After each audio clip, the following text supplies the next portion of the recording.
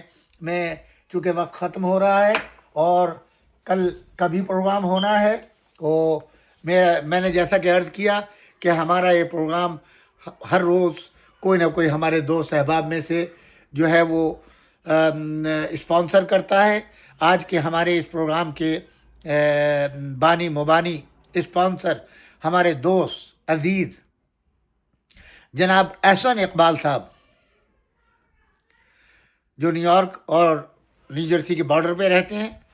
آپ ایک بینکر تھے، حال ہی میں ریٹائر ہوئے ہیں حبیب امریکن بینک سے، انہیں نے اسپانسر کیا ہے۔ ان کے پروردگار عالم ان کو صحت و سلامتی طول حیات دے، ان کے بچوں کو سلامتی دے، ان کے مرحومین کی مغفرت فرمائے۔ آپ حضرات سے گزارش ہے ان کے مرحومین کے لیے ایک سورہ فاتحہ، مرحومہ سید احسن، سیدہ سفر فاطمہ، سید غلام حیدر، سیدہ طیب النساء، سید عقیل احسن، سیدہ طاہرہ حسین، جلیس فاطمہ بنت نثار حسین، ان تمام مرحومین کے لیے، آپ سب کے مرحومین، میرے والدین کے لیے، اور وہ حضرات جنہوں نے آپ کو قرآن کی تعلیم دی، ہمارے جناب باقر رضوی صاحب کے لیے، مولانا سید تلمیذ حسنین رضوی صاحب کے لیے سورۃ الفاتحہ۔ والسلام علیکم جمیعاً ورحمۃ اللہ وبرکاتہ۔